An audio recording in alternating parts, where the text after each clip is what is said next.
So good morning to all. Today we have to see the next point, that is structure and bonding in a xenon compound in chemistry of noble gas element. So one by one, let we see the how many compounds are formed by this xenon. So for that, let I share my screen to all of you. There is a xenon as a central element and the fluorine as a ligand molecule. So when you want to determine its structure or its bonding in xenon tetrafluoride, so you have to consider the valence bond theory, and by that valence bond theory, the bonding in this xenon tetrafluoride is given. So for that you have to consider the electronic configuration for this xenon and electronic configuration for the fluorine. So xenon, when you consider, have the outermost shell electronic configuration as the 5s2 5p61 and 5d01. So this is the outermost shell electronic configuration for the xenon. Krypton you can consider as a inner shell one. Okay. So similarly for the fluorine also have the 2s2 2p5 as the outermost shell electronic configuration for the fluorine one. So for bonding or for the formation of bond, you need to know the valence shell electronic configuration for the central element and valence shell electronic configuration for the ligand element. So here is a xenon is a central element and fluorine is the ligand molecule or ligand element one. So for that, initially you have to consider the central element, its electronic configuration in a ground state, or the outermost shell electronic configuration in a ground state. When you determine, you observe that the 5s orbital have 2 electron, 5p orbital have 6 electron, and 5d orbital is a empty one. So this is the situation for the xenon in its valence shell for the ground state. For the ground state. So this is the situation. Now what is happening during the formation of molecule? So central element will get excited. So during excitation, its electron will get promoted to the higher energy level. So by applying some external energy, this outermost valence shell orbital electron from the 5p orbital, they will get shifted from 5p to the higher energy 5d orbital. So two electron from the pair of the pairing orbital electron of the 5p orbital, they will get shifted to the higher energy d orbital. So initially this 5p orbital is completely fulfilled orbital having the complete pair electron in it. So you observe that the pairing is there. So that pairing you in this image, the will takes place in its valence shell. So each orbital have the 2 electron and have the opposite spin. One have upward directional spin, one have downward directional spin one. So each orbital is fulfilled by 2 electron which have opposite spin one, and that's why they can remain in a one orbit, one orbital. Okay. So in this way, ground state have the pairing or pair electron, and now this the promotion of electron from the to the higher energy level will observe. Excitation, this orbital shift its electron to the higher energy d orbital. So one electron from the 5p orbital, another electron from the another orbital, they will shifted to the higher energy d orbital. Shifting will take place. shifting causes there is a unpaired electron present in its excited state. So xenon, when you consider in its excited state, they have four unpaired electron. Now these four unpaired electron are able to form the bond with the other species. So these four free single unpaired electron are have ability to form the bond with the other species. So now if you have the four free unpaired electron, then you can consider there is a possibility to form the four bond by this xenon, central xenon element. And so the you can when you consider such a situation, in that case there is a fluorine ligand which is the enclosed with the xenon in excited state. So at this situation, this fluorine share its electron, valence electron, to the this xenon in its excited state, because due to sharing, the fluorine acquire the stable octet configuration in a molecule, and so that by sharing that fluorine, one fluorine share its electron, valence electron to the one single electron uh, uh, in a xenon molecule. So there are the four electron, and so that the four fluorine can interact with this four free electron of the xenon, and now there is a formation of four bond for xenon, or you may consider xenon fluorine. In between them, the four covalent bond can form by this molecule. So four fluorine will be attached to this xenon molecule in its complex, or in its molecule one. So when you consider its hybridization, then in its hybridization there are the six pairing in the orbitals are there. So when you consider the pairing in this molecule, so you observe that the two are the non-bonded pair of electron and four are the bonded pair of electron. So two are the non-bonded, or you may consider the free lone pairs are there. They are not take part in the bond formation, but they are in its valence shell. So the during the hybridization, they present in a equivalent energy level. They present in it at the equivalent energy level, and so that they form the some new orbital as a hybridized orbital, and so that here the 1s 3p and 2d orbitals are involved during the formation of this hybrid orbital, and so that there is a sp3d2 hybridization will takes place in this molecule. So due to that, you can say sp3 d2 hybridization will be acquired, or will be there for this hybridization. Now when you consider the structure of this uh, xenon tetrafluoride molecule, so in this molecule, you observe that it acquires the square planar geometry or square planar structure. So in this square planar structure, the you observe that the there are the two free lone pairs are there, and the three are the four are the you can consider they are the bond pair one.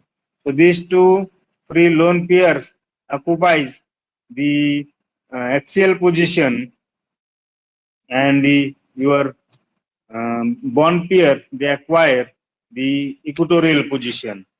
So here the in this case, when you consider this molecule, the four fluorine are present are at the equatorial position, and two lone pair one lone pair are present are at the above the plane, and one are present are at the below the plane. In this way, the square planar structure will get acquired by this molecule to minimize the electron pair repulsion, and so the molecule has now the square planar structure. It will have this square like nature, and so the square planar structure will get acquired by this molecule. Okay, so in this way you can explain the xenon tetrafluoride molecule, its bonding, its structure one, have the square planar nature one. So by that you have to consider the initially the electronic configuration of the central element xenon in its ground state, then electronic configuration of this central element xenon in its excited state, and the you have the another ligand molecule, ligand element, that is fluorine, which have its electronic configuration. Now we all know fluorine require one electron for the bond formation, and so that it can share its electron to the excited state xenon central element, and it will form the four bond with the fluorine one, and so that bonding will take place, and that bonding have the sp3d2 hybridization. So in this way you have to explain the structure and bonding in the xenon tetrafluoride molecule. Similarly, you have the another example. So in this example also, you have to consider the electronic configuration for both central element and the fluorine one. So xenon hexafluoride. So xenon hexafluoride molecule is there, and how the bondings are present in this xenon hexafluoride molecule, and how the structure is there. So for that, you have to consider, according to the valence bond theory, this xenon hexafluoride molecule have the electronic configuration as for the central element xenon is the 5s2 5p6 one. So 5p6 and 5s2, these are the valence shell orbital electron, 5d orbital is a vacant one, and fluorine again have the same electronic configuration as a 2s2 2p5 1. So in p orbital there are 5 electrons, and hence it require one electron to complete its octet one. So this is the situation here in its ground state. Now xenon have the um, in its ground state have the uh, 5s2 electron and 5p6 electron. So 2 plus 2 plus 6, you have the 8 electron in its valence shell for the xenon one. And now you have to consider the electronic configuration for the these both, that is the xenon and the fluorine one. So xenon again have the stable electronic configuration in its ground state, but by applying some external energy to this central element xenon, then what is the happen here? The 5p orbital electron, which are in the pair form in its ground state, they acquire the energy from the environment, and they will go to the higher energy d orbital, or there is a promotion or there is a shifting of electron from the ground state pairing form to the higher energy 5d orbital in a single form. And at this situation you have the 3 plus 3 6 free electrons are present in a excited state xenon in this situation. So 6 free unpaired electrons are present, and these 6 free unpaired electrons are now able to form the bond with the fluorine, or with the 6 fluorine atom one, and so that you can form the 6 bond in between the xenon and fluorine. So in third statement, you observe that how the bonding will take place. So cross indicate this is an electron from the fluorine, and single line dash indicate this electron come from the central element xenon one. So at this stage you observe that the bonding will take place in between the oxygen and in between the xenon and the fluorine one. So 6 fluorine will get attached to this central element xenon in this situation. And now when you want to determine this hybridization, so it have the sp3d3 hybridization, because it involve one s orbital, 3p orbital, and 3d orbital.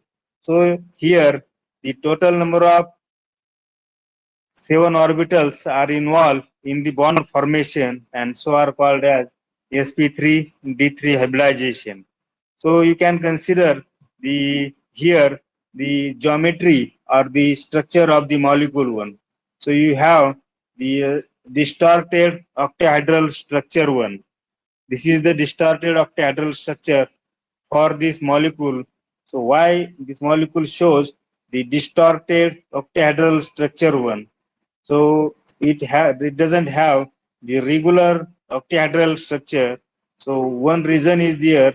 You have to consider here valence shell electron pair repulsion theory. So by that valence shell electron pair repulsion theory, you all know there is a repulsive interaction in between the bond pair.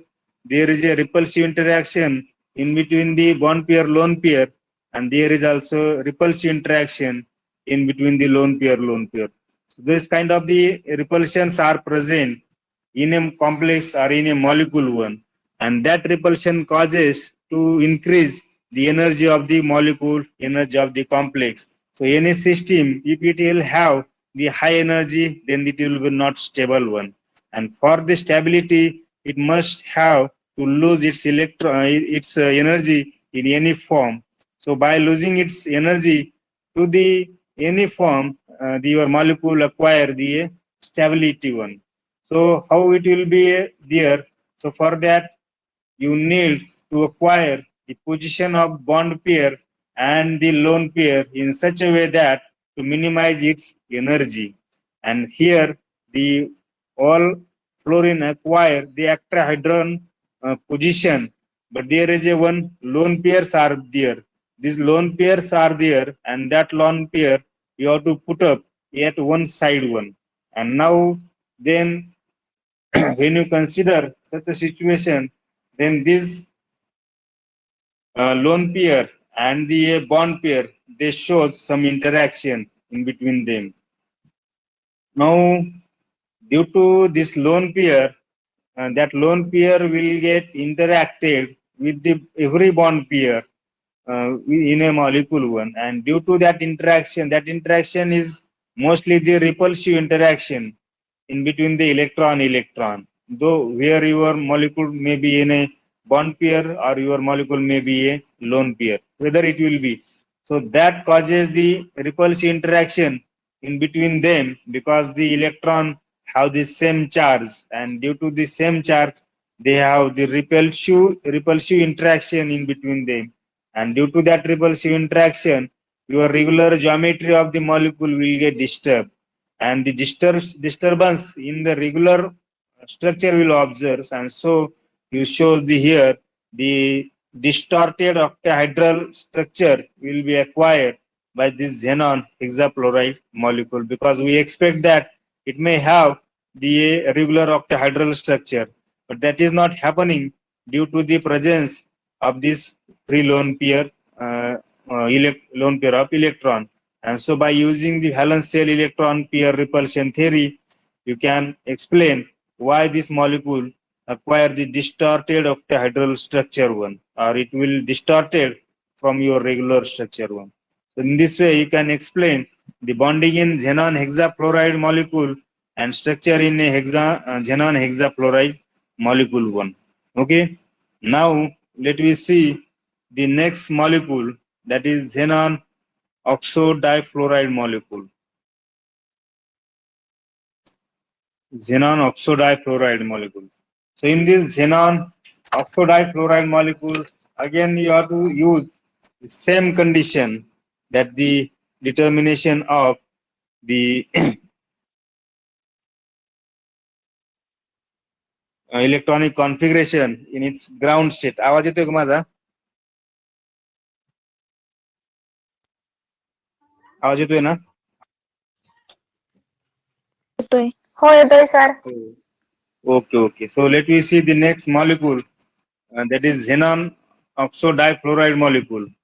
So in this xenon oxodifluoride molecule, in this formation, you have to consider the two electron from the sp orbital, which will get shifted to the higher energy orbital or the higher energy d orbital. And now at this stage, you have the number of unpaired electron, that is the 4 one. So again, here you have to apply the same rule, that the consideration of the valence shell electronic configuration of this central element xenon element in its ground state. So xenon, when you consider in its ground state, have the valence shell electronic configuration as the 5s2, 5p6, and 5d01. So this is the happening in its ground state.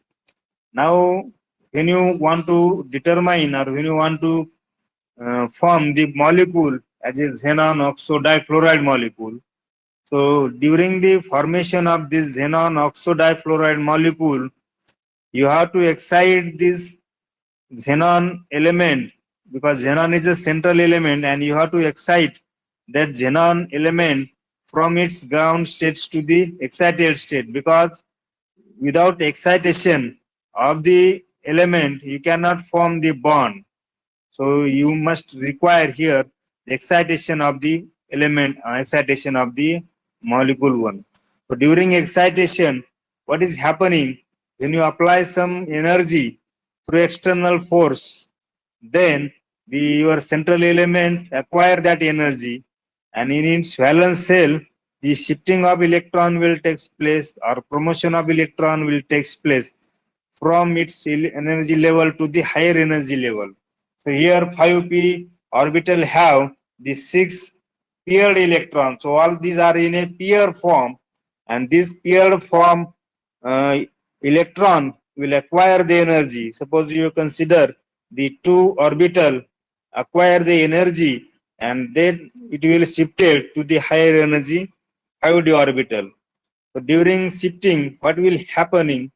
So when you consider this situation, that is the excited state situation, at this situation you have the 4 unpaired electrons are available for the bond formation. So 2 from 5p orbital and 2 from 5d orbital. So you have the 4 uh, unpaired electron are available for the bond formation. Now what is happening here, the when you consider this situation, now these 4 unpaired electron can form the bond, but only 3 unpaired electron can form the bond with the 2 fluorine and 1 with the oxygen. So here the 1 5d orbital of electron from one additional bond with the oxygen, and so called as the pi bond 1. So here is a situation. Remember here only 3 elements are there for the bond formation, but you have the 4 free unpaired electrons are available for the bond formation. So what is happening? So 3 element or 3 ligand, 2 fluorine and 1 oxygen, they will form the covalent bond with this free unpaired electron, 3 free unpaired electron, and they form the 3 covalent bond with each other, with the 2 with the fluorine and 1 with the oxygen. But 1 free unpaired electron now again available, it will form the additional bond with the oxygen. So additional bond will get formed by this xenon with that of the oxygen, and now in this case one is the sigma bond and one is the pi bond. So such like situation is there, and now this oxygen will form double bond with this xenon one, and so that you observe it have the double bond with the oxygen and single bond with the fluorine one.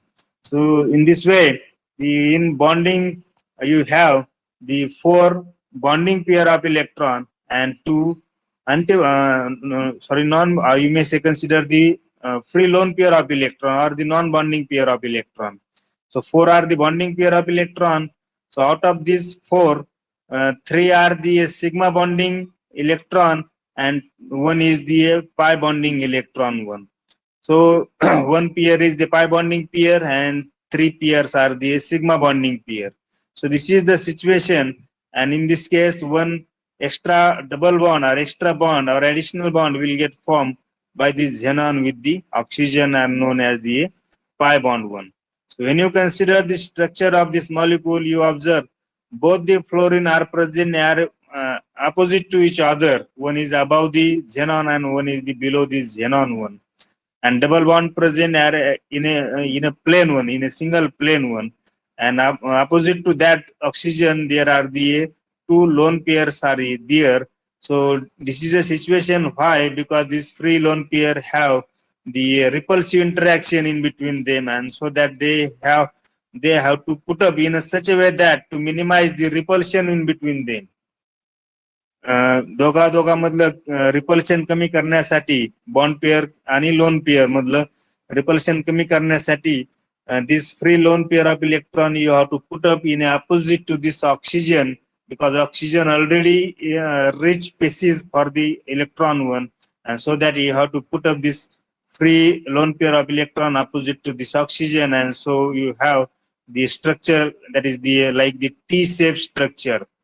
This molecule is acquired the T-shaped structure, T-like nature, that is the two fluorine and xenon are present in a single line, and at one side there is a oxygen and other side is there is a two bond pair, lone pairs of the electrons are there. So in this way you can consider the xenon oxo difluoride molecule, bonding in it, hybridization in it, and structure in it. So bonding, you observe that hybridization is the sp3d hybridization. So sp3d hybridization is considered here. So what is the reason? That because in this the d orbitals only one bond is a sigma bond, and during the hybridization we have to consider only the sigma bonding, not the pi bonding one, because pi bonding is not a proper bonding, it is only side by overlapping is there, and so that this pi bonding is not generally considered in the hybridization term, and so for that you have to consider only the sigma bonding in the hybridization term, and the number of free electron or number of lone pair of electron in the hybridization one, and so that this molecule acquire the sp3 dehybridization, not a d2. It acquire the sp3 dehybridization only, because when you consider the here the one p orbital, three p orbital, one s orbital, three p orbital, and out of this d only one is considered.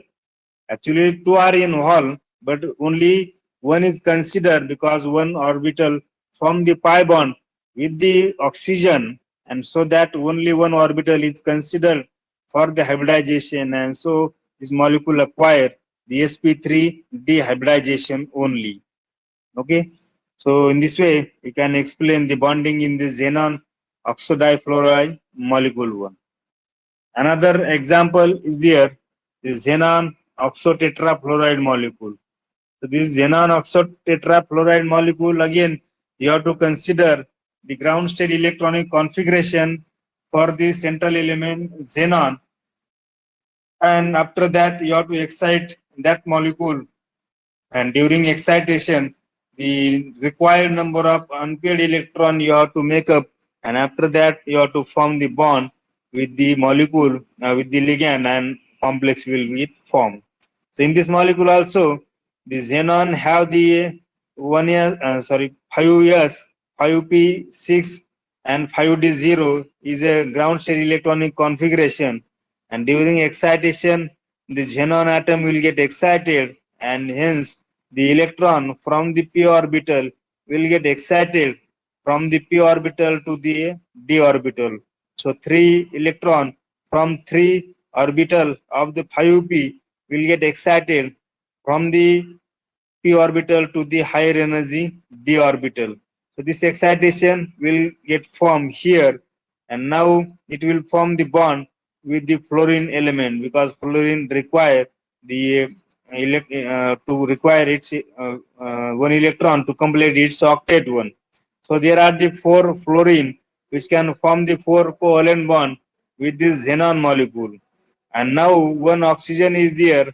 So this one oxygen will form the one covalent bond or sigma bond with the xenon, and one extra bond or one additional bond will get formed by this oxygen, and so that there is a double bond can form by this xenon or in between the xenon and the oxygen one. In this way the xenon oxotetrafluoride molecule can form. So when you consider the hybridization, it will contain the sp3 due to hybridization.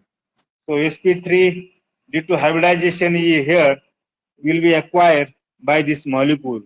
So because 5s orbital, 5p orbital and 5d orbital, when you want to involve, then in this case, the 1 5s orbital, 3 5p orbital and 2 5d orbital are involved. Actually, there are 3 5d orbital, but one orbital is formed the pi bond or additional bond with the oxygen one. And so for hybridization, only consider the 2 orbital, and so that this molecule acquire sp3 due to hybridization. So sp3 due to hybridization will get acquired by this molecule. So when you consider the structure of this molecule, it have the square pyramidal structure. So this molecule acquired the square pyramidal structure. So square pyramidal structure means what? There is a square. There is a square, and each corner of this square there is a fluorine element. Each corner of the square there are the fluorine element. You can see in this image. There are the 4 fluorine are present at the corner one. Each corner of the square one.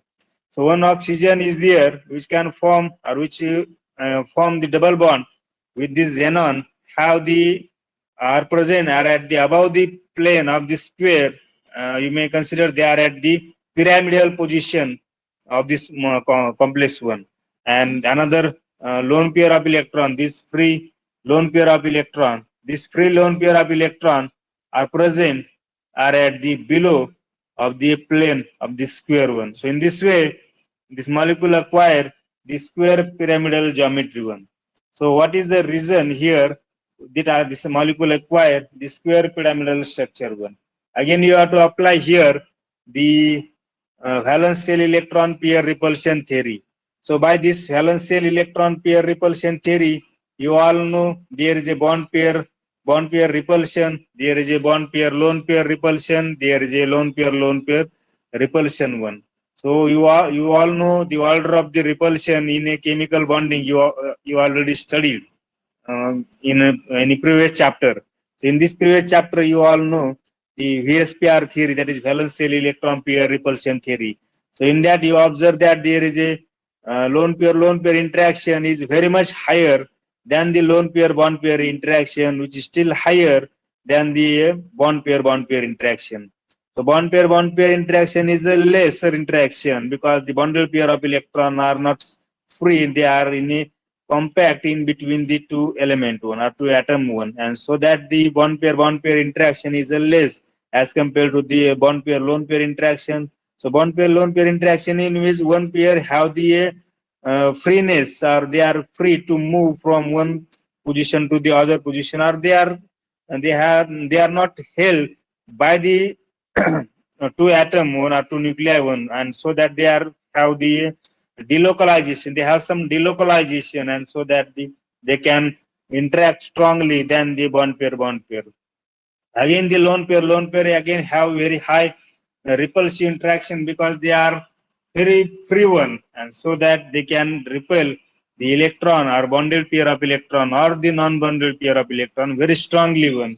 And that is the reason that this free lone pair you have to put up in such a position to minimize its electrostatic repulsion in between them, and so that in this molecule you have the oxygen is present at the above the square at the pyramidal position, and the below that or the opposite to that there is a free lone pair of the oxygen one, or free lone pair present are opposite to that of the oxygen one, and so that this molecule acquire the square pyramidal structure one. Pyramidal like position there is oxygen, and the square have the in a corner there are the 4 fluorine ones. So square pyramidal structure will get acquired by this molecule one. So this in this way we can explain the bonding in this xenon oxotetrafluoride molecule and the structure of this xenon oxotetra molecule one.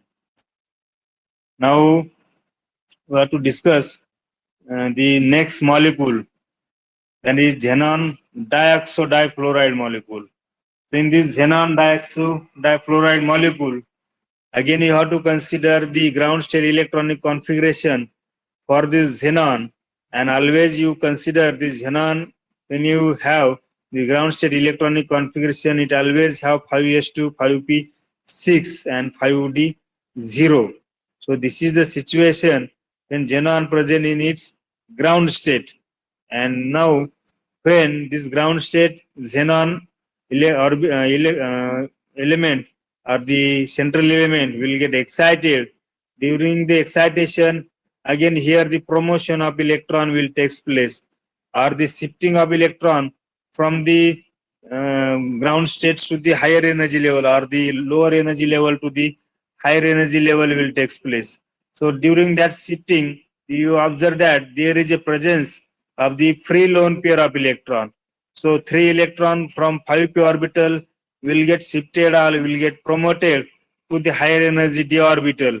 And during that shifting, you observe here is a free lone pair are present, or the 6 free unpaired electrons are now available for the bond formation. And so that these 6 free unpaired electron, they can form the bond with the other species. So there are the 2 fluorine present are at the other position, other ligand, and the 2 are the oxygen one. These are the other ligand you can consider. So 2 fluorine and 2 oxygen elements are present here. So here you have to form the bond with the fluorine and with the oxygen one. So when you consider the bonding in this molecule, the 2 fluorine form the 2 bond with the fluorine, and 2 oxygen form the 2 bond with the xenon one. So 4 covalent bond or 4 sigma bond will get formed by this fluorine and the oxygen one. 2 formed by the fluorine and 2 formed by the oxygen one. So this oxygen again have the free electron, and again either here the xenon have the 2 unpaired electron in a d orbital. So this unpaired electron again form the additional bond or the extra bond with the both oxygen atom. And now at this situation, this molecule have the double bonded system, because the 2 free unpaired electron form the extra bond with 2 oxygen, and now each oxygen form the double bond or multiple bond with the oxygen with the xenon one. So in this way, the both oxygen form the double bonded system or double bond with this xenon molecule. So here you can consider the hybridization. So there is a sp3 dehybridization.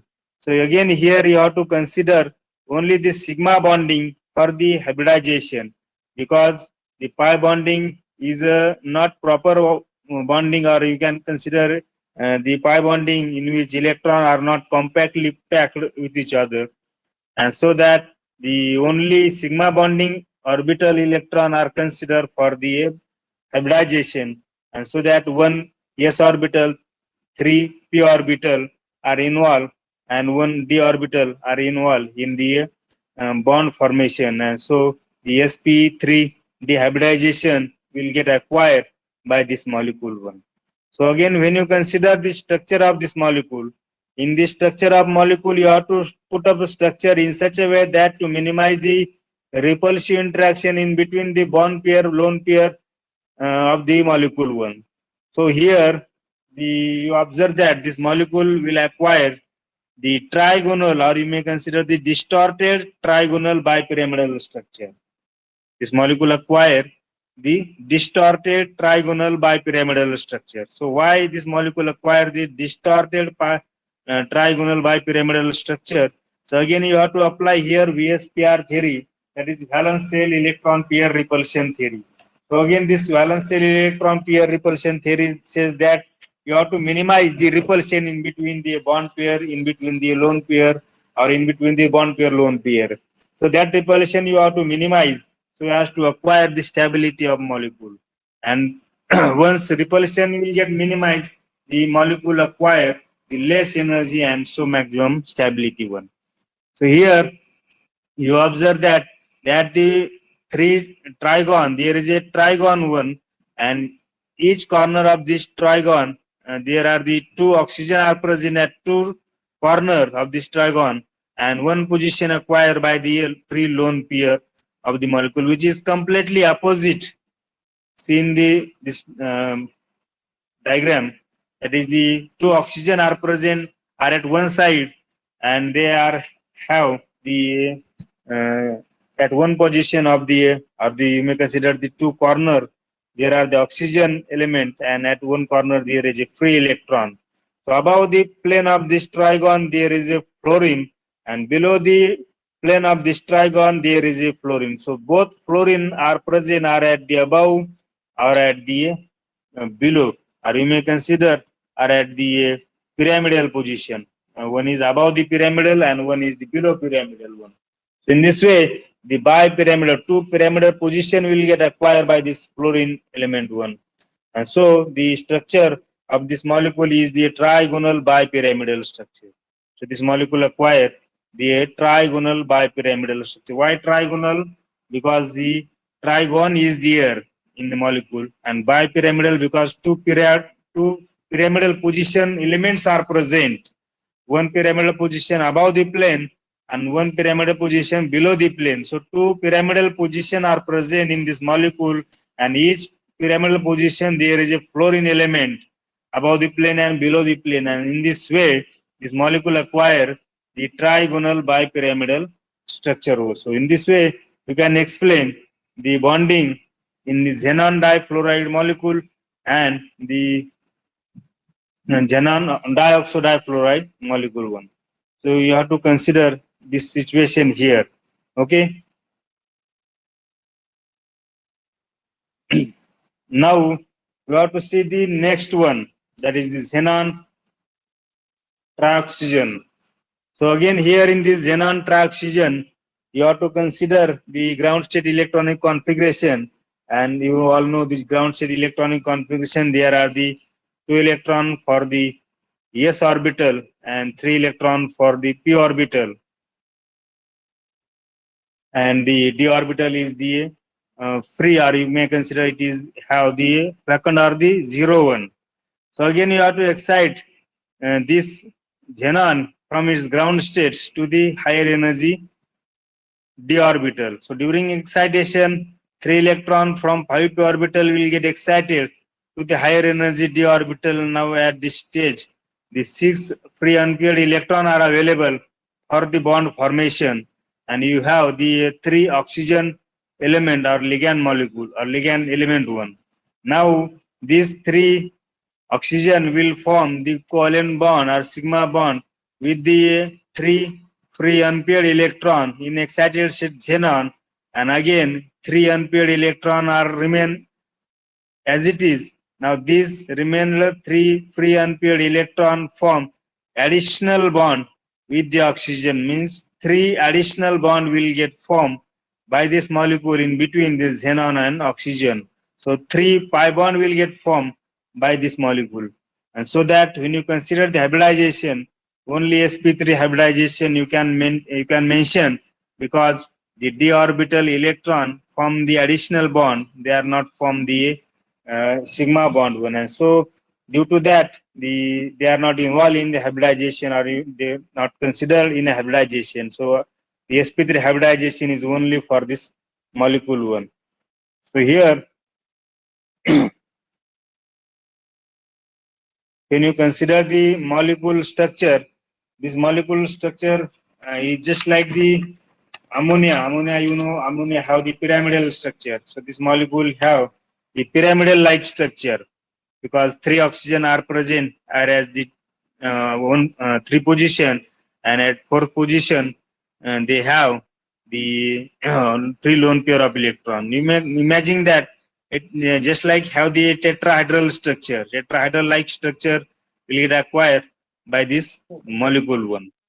So in this way you can consider the bonding in this xenon and the trioxygen molecule. Various examples are there.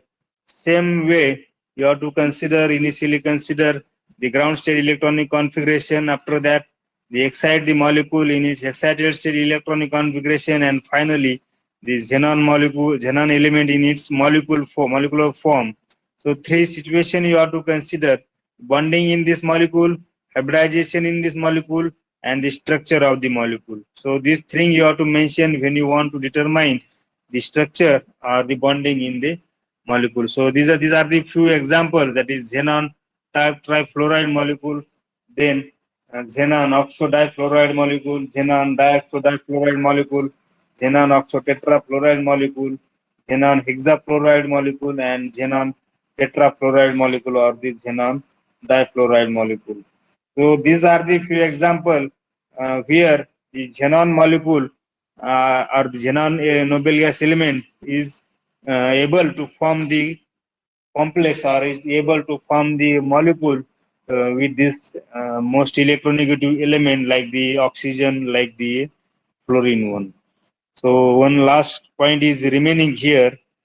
I think stop here. After that, we see this last, that is preparation of xenon compound tomorrow. So today we will stop here. If you have any query, you may ask.